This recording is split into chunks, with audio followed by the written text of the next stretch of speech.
लोग पढ़ने वाले हैं वर्ण विचार। तो वर्ण विचार किसे कहते हैं? तो भाषा की सबसे छोटी ध्वनि, भाषा की सबसे छोटी, कैसी? तो सबसे छोटी, भाषा की सबसे छोटी ध्वनि, भाषा की सबसे छोटी ध्वनि को कहते हैं वर्ण, जिसके और टुकड़े नहीं किए जा सके, जिसके और टुकड़े नहीं किए जा सकते, जैसे क, ख, एक्सेट्रा। भाषा की सबसे छोटी ध्वनि जिसके और टुकड़े नहीं किए जा सकते, उसी को क्या कहते हैं? हम लोग वर्ण कहते हैं। और वर्णों के क्रमिक समूह को, वर्णों के क्रमिक समूह को क्या कहते हैं? वर्णमाला।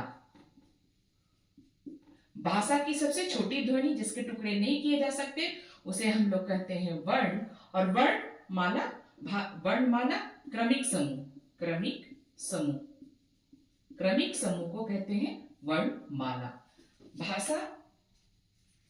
भाषा की सबसे छोटी इकाई या फिर सबसे छोटी ध्वनि को कहते हैं वर्ण, जिसके टुकड़े अब नहीं किए जा सकते, जैसे क, ख, एक्सेट्रा।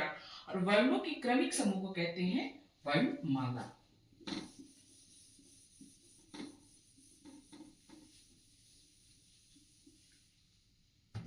वर्णमाला को हम लोग 3 भागों में विभक्त करते हैं। वर्णमाला को हम लोग 2 भागों में विभक्त किए। एक हुआ स्वर और एक हुआ व्यंजन, एक हुआ स्वर और एक हुआ व्यंजन, स्वर और व्यंजन। अब यहां स्वर को भी हम लोगों 3 भागों में विभक्त करते हैं। पहला हुआ दीर्घ स्वर, हृस्वर, दूसरा हुआ दीर्घ स्वर और तीसरा हुआ प्लुप्त। व्यंजन, व्यंजन को हम 4 भागों में विभक्त करते हैं। पहला है स्पर्श व्यंजन, दूसरा है अंतस्थ व्यंजन, तीसरा है ऊष्म व्यंजन और चौथा है संयुक्त व्यंजन। वर्ण विचारों को 2 भागों में हम लोग बांटे, एक है स्वर और एक है व्यंजन। अब यहाँ स्वर को भी हम लोगों ने 3 भागों में बांटा, हृस्वर, दीर्घ स्वर और प्लुप्त स्वर। व्यंजन को हम लोगों ने 4 भागों में बांटा, स्पर्श व्यंजन, अंतस्थ व्यंजन, ऊष्म व्यंजन और संयुक्त व्यंजन।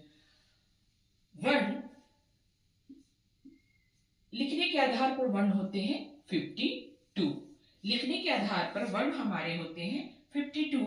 कैसे? तो स्वर हुए हमारे 13, व्यंजन 35 और संयुक्त व्यंजन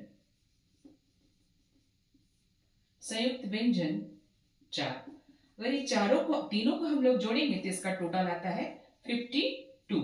ये है लिखने के आधार पर 52 होते हैं। अब हम लोग बारी बारी से इस टॉपिक को देखते हैं। सबसे पहले हम लोग स्वर वर्ण को देखते हैं। स्वर वर्ण किसे कहते हैं?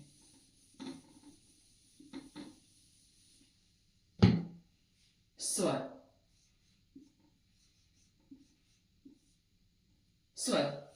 स्वर किसे कहते हैं? सबसे पहला है कि स्वर किसे कहते हैं। स्वर एक ऐसा वर्ण है जिसके उच्चारण में हम किसी की सहायता नहीं लेते हैं। इन्हीं कारणों से इसे स्वतंत्र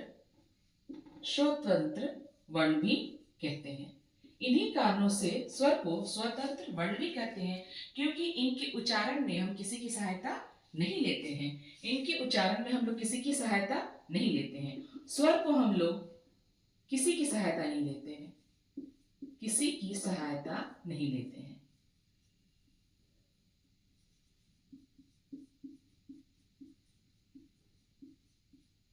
नहीं लेते हैं।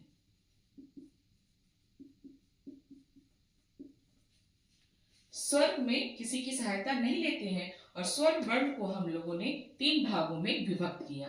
तो पहला है हमारा हृस्वर, पहला है हमारा हृस्वर। दूसरा है दीर्घ,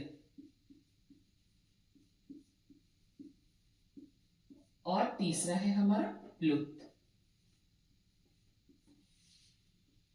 हृस्वर। अब हृस्वर जानते हैं कि हृस्वर होता क्या है।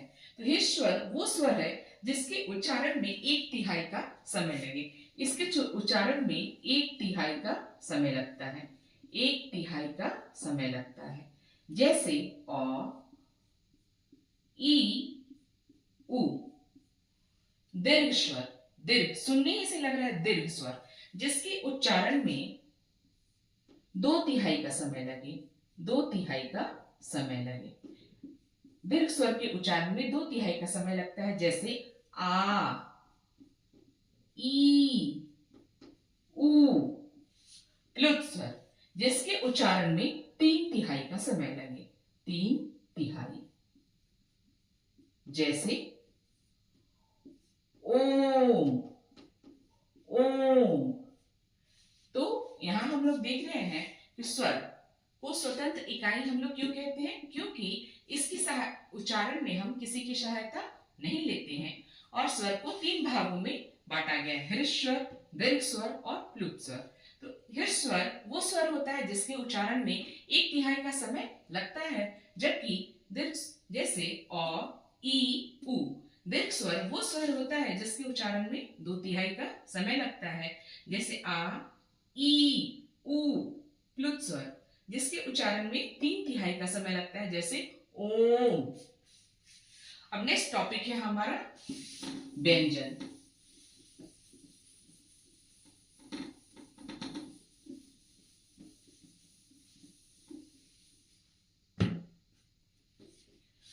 हमारा अगला टॉपिक है व्यंजन।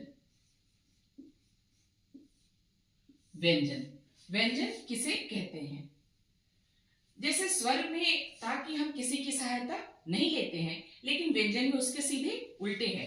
व्यंजन के उच्चारण में हमें स्वर की सहायता के बगैर हम इसे उच्चारित कर ही नहीं पाएंगे, इसीलिए इसे अस्वतंत्र इकाई कहते हैं। अस्वतंत्र इकाई, अस्वतंत्र इकाई कहते हैं। व्यंजन को अस्वतंत्र इकाई कहते हैं क्योंकि व्यंजन के उच्चारण में हमें स्वर की सहायता लेनी पड़ती है, स्वर की सहायता लेनी पड़ती है। कैसे, अब इसको हम लोग आगे देखेंगे। तो व्यंजन वो वर्ण है जिसके उच्चारण में हमें स्वर की सहायता लेनी पड़ती है। इन्हीं कारणों से हम स्वर व्यंजन को अस्वतंत्र इकाई भी कहते हैं।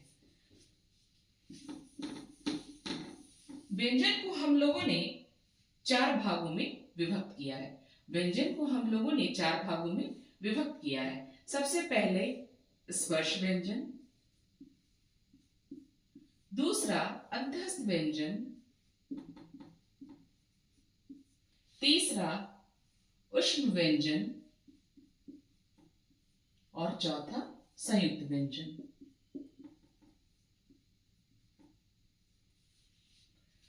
अब हम लोग बारी बारी से देखते हैं कि व्यंजन के जो 4 प्रकार हैं उनको हम लोग बारी बारी से समझते हैं। तो सबसे पहले हम लोग देखने वाले हैं स्पर्श व्यंजन। स्पर्श व्यंजन क्या होते हैं? स्पर्श व्यंजन वे व्यंजन होते हैं जिनके उच्चारण में हमारे मुख के कौन कौन से हिस्से, कंठ, तालु, मृधा, दांत और होठ। स्पर्श व्यंजन वो व्यंजन होते हैं जिनके उच्चारण में हमारे कंठ, तालु, मृधा, दांत और होठ स्पर्श करते हैं। मतलब जब हम इन शब्दों का उच्चारण करते हैं तो हमारे मुख की कोई ना कोई पार्ट उस शब्द से टकराते हैं, उसी को हम लोग कहते हैं स्पर्श व्यंजन। इसका एक और फॉर्मूला है, जब हम लोग इसको याद करने का तरीका है कचट तप, क, च, ट, त, प। कचट तप एक ट्रिक है हमारा शॉर्ट, जिसके जरिए इस फार्मूला को हम लोग याद करेंगे। इसको हम लोग बारी बारी से देखते हैं। स्पर्श व्यंजन वो व्यंजन होता है जिनके उच्चारण में हमारे मुख के ये सब अंग स्पर्श मतलब टच होकर वो हमारे शब्द निकलते हैं। जैसे पहला है हमारा कवर्ग, कवर्ग। तो कवर्ग का हम लोग उच्चारण करते हैं कंठ से। कवर्ग का उच्चारण हम लोग करते हैं कंठ से, जैसे क, ख, ग, घ, अंग। चवर्ग, चवर्ग का उच्चारण हम लोग करते हैं तालु से, तालु। जैसे च, छ, ज, झ, इया। टवर्ग, टवर्ग, टवर्ग का उच्चारण करते हैं हम लोग कहां से? मूर्धा। इसके अंतर्गत आता है ट, ठ, ड, ढ, अड़ा। अगला हुआ हमारा तवर्ग, तवर्ग। तवर्ग का उच्चारण हम लोग करते हैं दांत से, त, थ, द, ध, न। उसके बाद हम उच्चारण करते हैं पवर्ग, प वर्ग। पवर्ग का उच्चारण करते हैं हम लोग होठ से, होठ कहिए या फिर ओठ कहिए। जैसे प, फ, ब, भ, म। तो अब हम लोग देखते हैं कि स्पर्श व्यंजन किसे कहते हैं। तो स्पर्श व्यंजन वे व्यंजन होते हैं जिनके उच्चारण में हमारे मुख के कंठ, तालु, मूर्धा, दांत और होठों का इस्तेमाल होता है। और इसका शॉर्ट ट्रिक है याद करने का, कचट तक, कचट तक। इनको हम लोग स्पर्श व्यंजन को, टोटल स्पर्श व्यंजन होते हैं 25, टोटल स्पर्श व्यंजन होते हैं 25।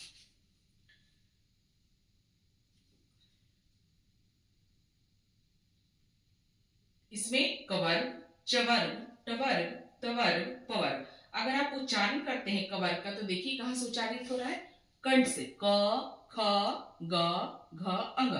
जब चवर्ग का उच्चारण करते हैं तो वो हमारे तालु से टच होकर निकलता है, च, छ, ज, झ, इय।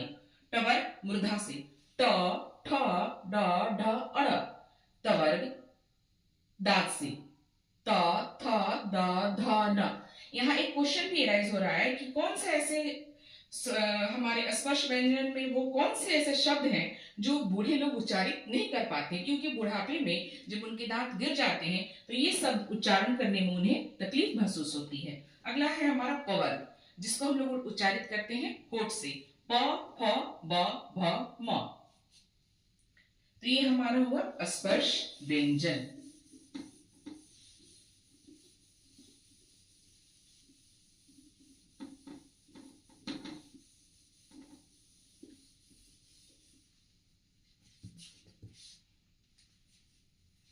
अगला है हमारा अंतस्थ व्यंजन, अंतस्थ व्यंजन।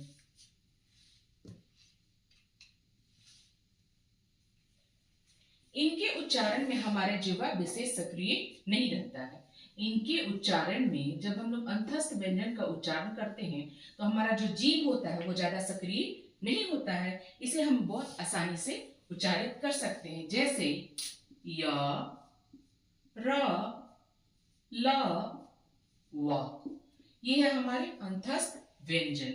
अगला है हमारा ऊष्म व्यंजन, अगला है हमारा ऊष्म व्यंजन, ऊष्म व्यंजन। तो ऊष्म व्यंजन वो व्यंजन होते हैं जिनके उच्चारण से हमारे मुंह से गर्म हवाएं निकलती। कैसी हवाएं निकलती हैं? गर्म, गर्म हवाएं निकलती हैं। जब हम लोग ऊष्म व्यंजन का उच्चारण करते हैं तो हमारे मुंह से गर्म हवाएं निकलती हैं, जैसे तालाबी श, मूर्धन श, दंत श और ह। तो अंतस्थ व्यंजन वो व्यंजन होता है जिसके उच्चारण में हमारा जीभ ज्यादा सक्रिय नहीं रहता है, जैसे य, र, ल, व। ऊष्म व्यंजन वो व्यंजन होता है जिसके उच्चारण में हमारे मुख से गर्म हवाएं निकलती हैं, जैसे तालाबी श, मूर्धन स, दंत स और अ। अगला टॉपिक है हमारा संयुक्त व्यंजन, संयुक्त व्यंजन।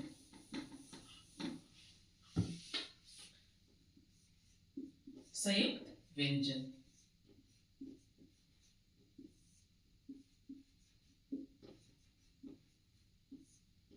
संयुक्त व्यंजन किसे कहते हैं? तो संयुक्त व्यंजन वो व्यंजन होते हैं जो दो व्यंजनों के मिलने से बनते हैं। संयुक्त व्यंजन दो व्यंजनों के मिलने से बनते हैं। संयुक्त व्यंजन का निर्माण अकेले नहीं होता है, जब दो व्यंजन मिलते हैं तब उसका निर्माण होता है। जैसे छ, क्षत्रिय वाला छ, त्र, ज्ञ और श। जैसे इसका निर्माण होता है क, श, इसका होता है त और र, इसका होता है ज और य, इसका होता है तलावे स और र। यहाँ संयुक्त व्यंजन वो व्यंजन होते हैं जिनका निर्माण दो व्यंजनों के मिलने से होता है। किसने से? तो दो व्यंजनों के मिलने से होता है। जैसे यहाँ क में हम जब किसी भी वर्ण में हलंत लग जाए, इसका मतलब माना जाता है कि ये शब्द आधा है, ये शब्द आधा है। तो क्षत्रिय का शब्द बनने के लिए हमें क आधा और स पूरा लेना पड़ा। त्र से त आधा, र पूरा, ज्ञ में ज आधा, य पूरा, श में स आधा और र पूरा। और इन अक्षरों से बनने वाले हमारे जो शब्द हैं वो शब्द हैं छ से क्षत्रिय, त्र से त्रिशूल, ज्ञ से ज्ञानी और श्र से श्रम। तो अगर कोई पूछे कि संयुक्त व्यंजन का निर्माण कैसे होता है, तो संयुक्त व्यंजन का निर्माण दो व्यंजनों के मिलने से होता है। और संयुक्त व्यंजन के अंतर्गत संयुक्त व्यंजन हमारे होते हैं चार। तो कौन कौन से हुए? छ, त्र, ज्ञ और श। छ का निर्माण हुआ क और श से, त्र का निर्माण हुआ त और र से, ज्ञ का निर्माण हुआ ज और य से, और श का निर्माण हुआ तलावे श और र से। तो इस प्रकार आज हम लोग ने देखा कि स्वर कितने होते हैं, व्यंजन कितने होते हैं। एक बार क्विक रिवीजन करते हैं। स्वर लिखते हम लोग हैं 13। लिखने की दृष्टि से हमारे स्वर होते हैं 13, लेकिन स्वर होते हैं अ, आ, ई, उ, री, ए, ओ, औ, अंग और अ।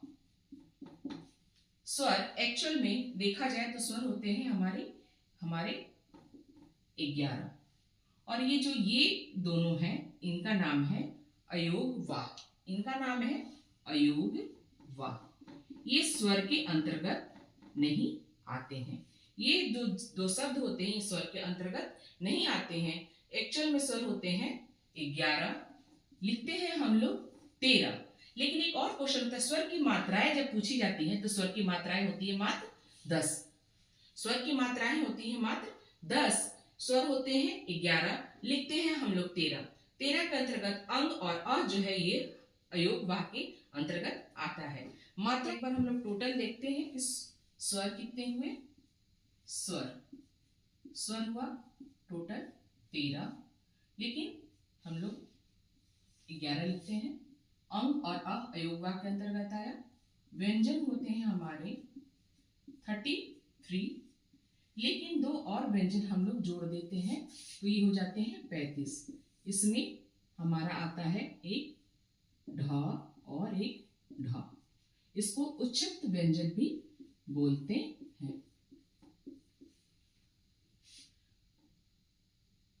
संयुक्त व्यंजन हमारे हुए 4। जब हम लोग सब इसको टोटल करेंगे तो हमारा होगा 52 वर्णमाला।